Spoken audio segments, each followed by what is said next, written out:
The Velotric Discover 2 is here and I am so stoked for this bike.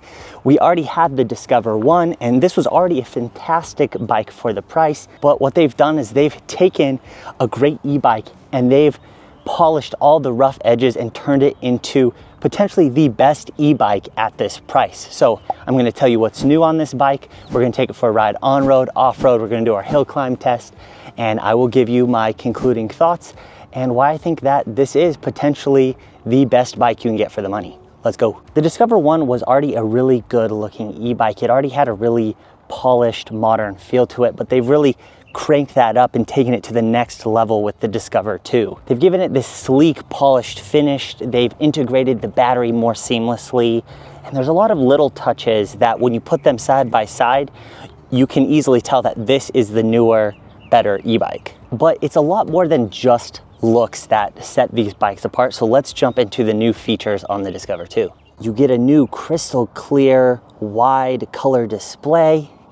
Here's the old one for reference. And a big feature of this new one is the 15 riding modes as compared to the 5 riding modes of this previous one. You can change your modes with these sleek new buttons. I've never seen this style of buttons before. I have seen this one on a lot of different e-bikes, but this feels unique to Velotric. You can cycle through the different riding settings with this bottom button here. You get Eco, Trail, and Boost, each one with different levels of assistance. Then you get 5 riding modes for each of those different riding settings. You get a nice wide flat thumb throttle that's really easy to use. It's got good tension. It doesn't spring back too fast or too slow, as compared to the old throttle, which was pretty generic, all things considered. I really like this new thumb throttle, it feels really good. You also may have noticed these arrows right here, and that's because this has turn signals now, which is something that surprisingly you don't see a whole lot on e-bikes. The thing I like about these is that they are really visible. You actually will be able to signal and show cars where you're going, and that will just increase safety just that little bit extra. So they've gone for a sleeker, more low profile shifter here that's also easier to reach while you're riding, as opposed to the old one, which was a little bit of a stretch to get to. You also get a drivetrain upgrade. It's not a huge one, but you do go from a Tourney to an Altis. Still entry level, but plenty for a bike like this. The new Discover 2 keeps the 26-inch wheels, but you get Kenda tires rather than these nameless, brandless, generic tires. You go from 2.5-inch wide tires to 2.4-inch tires.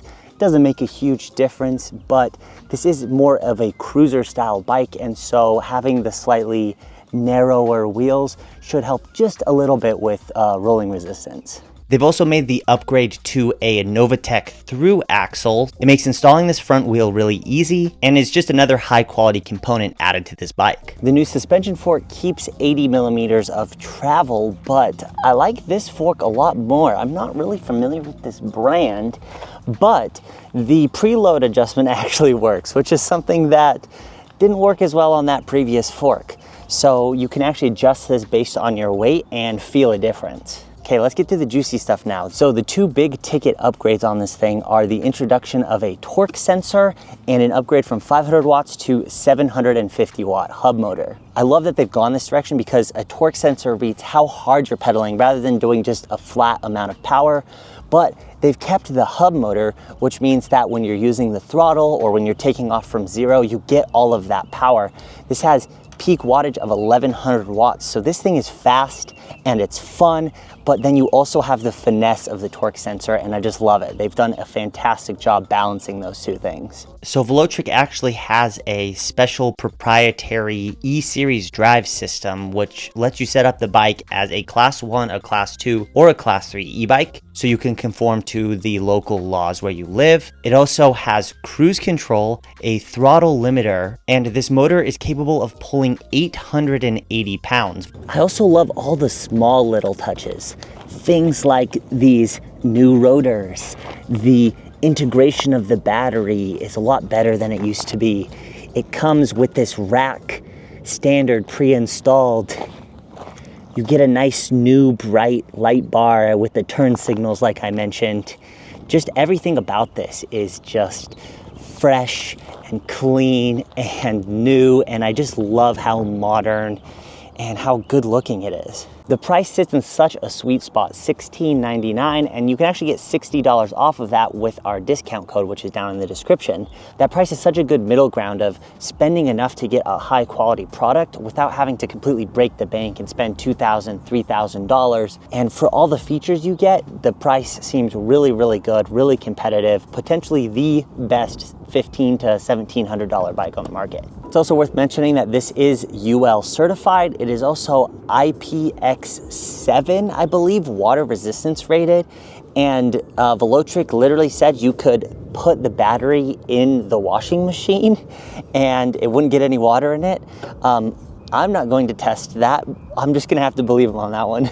But it meets all the safety ratings and all the water resistance ratings that you would want, so you don't have to worry about frying anything in the bike, and you don't have to worry about safety at all. The Discover 2 also comes with Apple Find My support, which is nice if you have an iPhone or something. You can track down your bike if it happens to get stolen or you forgot where you left it. I didn't try this out myself because I don't have an iPhone, but what I did try was the Velotric app. This app does require you to create an account and sign in. The app seemed to work just fine and allowed me to change the riding mode, my top speed, the throttle limit, cruise control, and all the other small little settings on the bike. With these two upgrades, you also get an increased top speed of 28 miles an hour, up from the 25 of the previous model.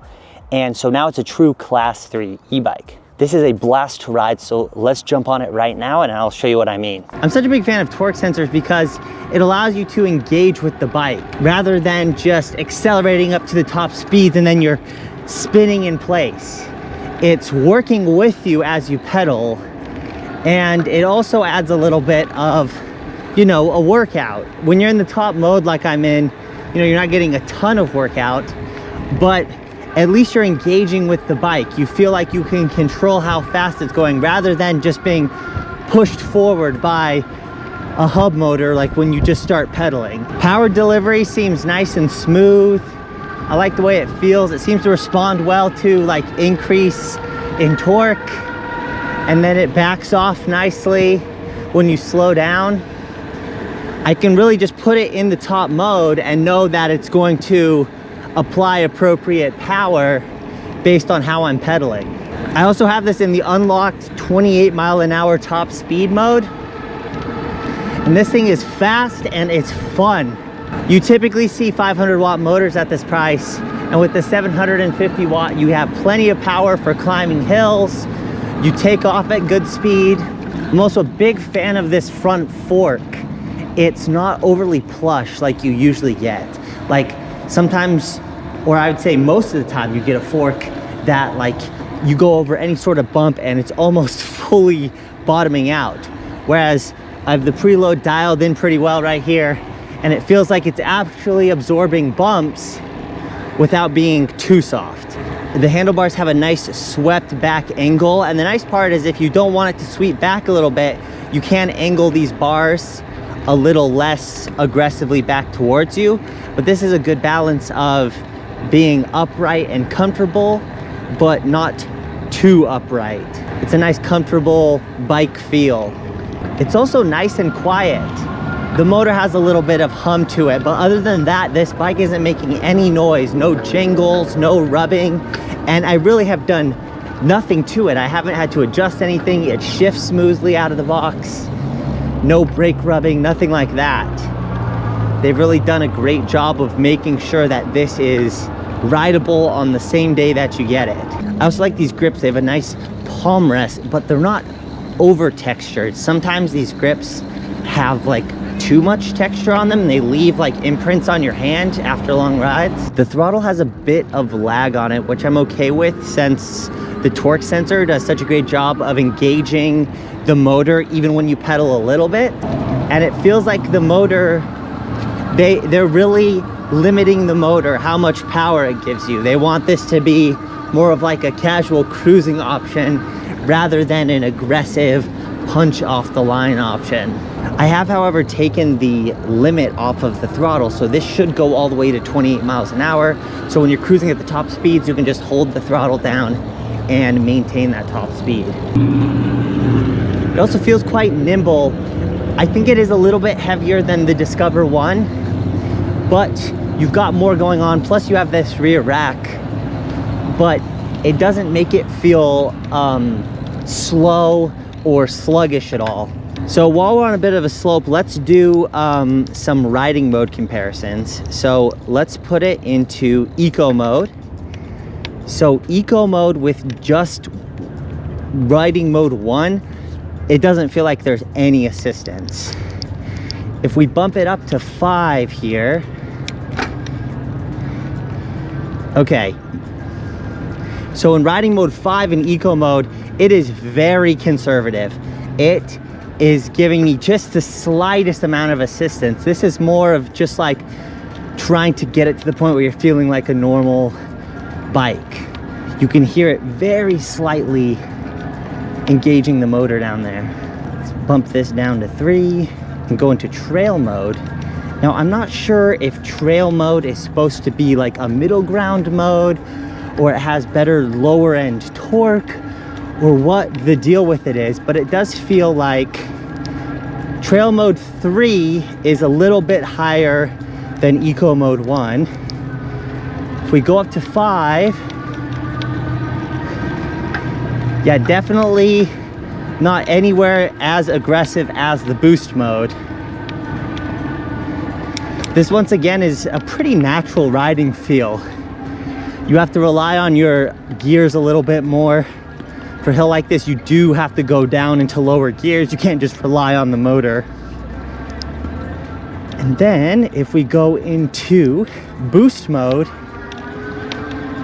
yeah, there is quite a jump from trail mode to boost mode. You can feel it.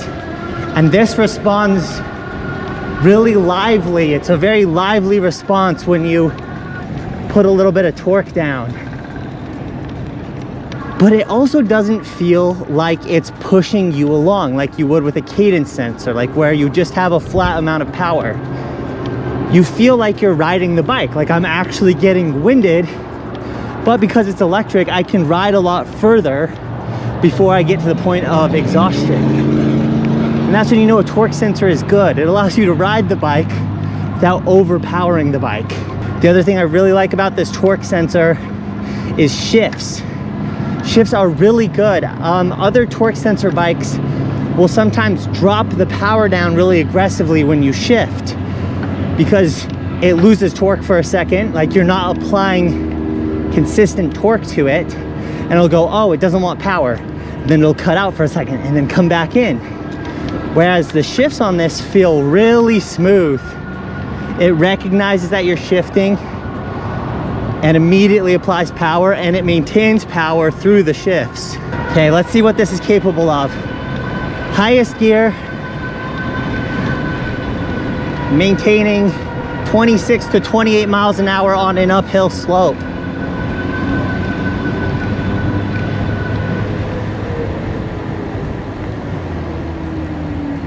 Nice. Okay, let's go back downhill. I failed to mention that this is an 8-speed drivetrain, which is a little unusual. Typically you see Altus derailleurs with a 7-speed, but I like having that 8th gear because I think it needs it so that you're not spinning in place at all. So I think they did a really good job deciding to go to an 8th gear on this drivetrain.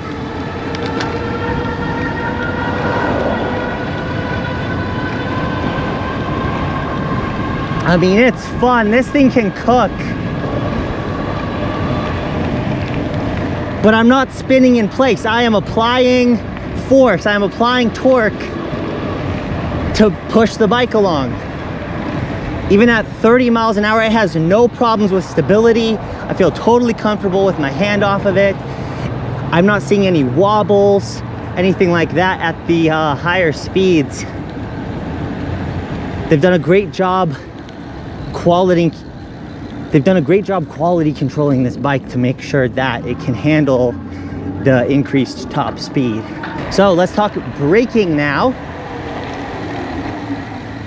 Feels really good. That was about as fast as I could brake without locking up. But I did notice that they took a few miles to get bedded in properly, which is pretty typical for brakes. So when you first go out and ride, you should do some stretches of where you get up to a decent speed, and then you brake without locking the brakes up or coming to a complete stop, so you can put a coating of the brake pad on the rotors, and that should help with braking. So if I wanted to, I could lock these up, full lock, and you really don't have to pull too aggressively, but the first part of the travel on these brakes still is nice and progressive. So you can make speed changes without being too aggressive or without it not stopping fast enough. That is the nice part of hydraulic disc brakes like this. These are Tektro brakes, which is a really decent brand. Across all the other bikes that I've tried Tektro brakes on, and also scooters, they have always felt really good and performed well even over the long term.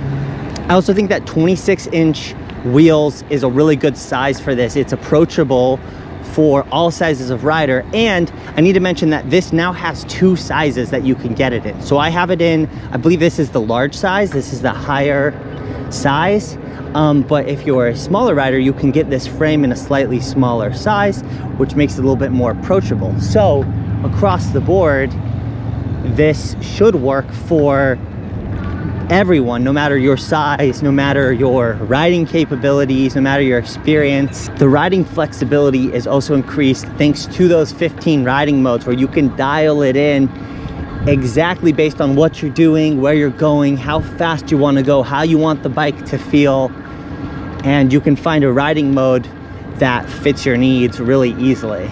So this has a 48 volt, I believe it's a 14.5 amp hour battery, but if I'm wrong, I'll put it up on screen right now. In any case, the riding modes help you really extend that range to some pretty absurd lengths. I'm at 7 miles on this ride currently, and I'm at only at 85%. That's another thing, is that you get a precise battery percentage rather than the bars like it had before on the previous display. You also get this meter right here, which will show you how much motor you're using, how much motor power.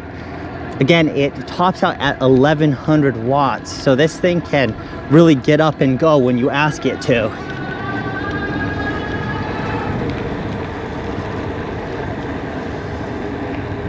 I imagine it's going to do really well in the hill climb test, which I will show in a second. So as far as range goes, I've seen about 30 miles to a charge, even in the highest riding modes. And mind you, I haven't been riding super hyper aggressively. I've been kind of hovering around that like 20 to 25 mile an hour mark at the highest. That still seems really good for a bike at this price. I'll put their advertised range up right now. I'm not sure what the advertised range is, but I would imagine it's somewhere between like 30 and 60 miles. And probably beyond that if you ride in the lower riding modes, like you ride with just very minimal assistance. All right, so we've got a little gravel riding lined up here. I know this isn't the primary focus of this bike, but it's nice to know what it is capable of, and this will put the suspension to the test nicely. So let's take it for a quick little spin here. The torque sensor is nice, again, because you can just leave it in the highest mode and it'll just kind of determine how much power you need, and it does a really good job. I'd say maybe it's just a little bit underpowered. Like sometimes you really need to ask it for power before it gives it to you, but I'd rather have it be a little cautious than over aggressive. And so far the riding feels really good. That fork, I have it, I have the preload dialed up a little bit for my weight, so I could probably dial it back and get a little bit more plushness, but overall it's doing really good. These cruiser wheels definitely struggle just a bit with traction. I can feel them slip if I go like into a turn a little too aggressively. And like I said, this is probably a level above what you would actually ever realistically use this bike for, but there is a nice dirt trail here, which is more along the lines of a normal trail you find in a park that isn't paved. So let's jump on this and see how it feels. Oh yeah, this is much more realistic. There's quite a few parks like this here in Las Vegas that have like these nice wide dirt paths that run around the entirety of the park. And I've seen a number of people on electric bikes at these parks, you know, taking them for spins. So this seems to be a popular kind of middle ground where, you know, it's not fully paved and it's not, you know, rocky and rough, but you do need a little bit of suspension to be fully comfortable. And this definitely feels good. Like I said, I could probably dial this preload down just a touch, make it a little bit smoother, but it feels really good, and you should be able to carry most of your speed on a trail like this. The bike feels solid, I feel confident. The suspension feels nice on the bigger bumps. Rebound isn't too fast, isn't too aggressive. Let's pick up just a little bit of speed. I don't see anyone, so let's see how it fares in the higher speeds. 25 now. Oh yeah. Feels real good. It's really only the grip that I'm worried about, and the nice part is that if you are regularly riding on gravel trails and that kind of stuff, then you can always switch these tires out. Okay, here we are with the hill climb test. I'm going to be pedaling the whole time because I believe that is the way that this is going to be the fastest. And I have it in boost mode, gear 5, and I've got the drivetrain in gear 4. That seems to be like the good middle ground for most of these torque sensors. The nice part is that you don't lose any power on the shifts with this bike, and so I can shift into a higher gear once I get going here if I feel like it'll help with the speed. So, ready, 3, 2, 1. Ooh, a little chuggy on the start there, but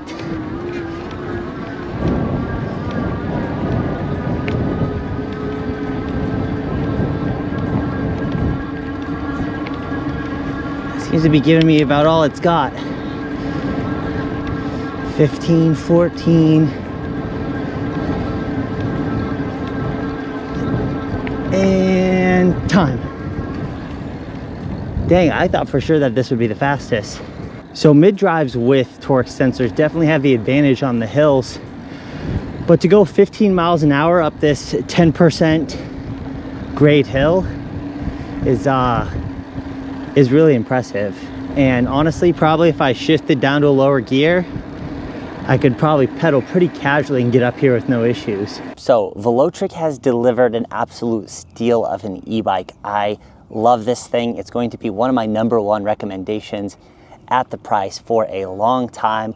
All the upgrades are carefully thought out, and it's just so rider friendly. No matter what level you're at, no matter what you want out of your e-bike, this will fill 99% of people's desires and needs in an e-bike. So you can check it out at the link down below if you like this bike, and there's also a $60 discount code down there, so go check that out. And they have a bunch of different colors, so go see what colors there are. I really like this blue, but yeah, go see what else is on there. Thanks for watching, and remember, stay frosty.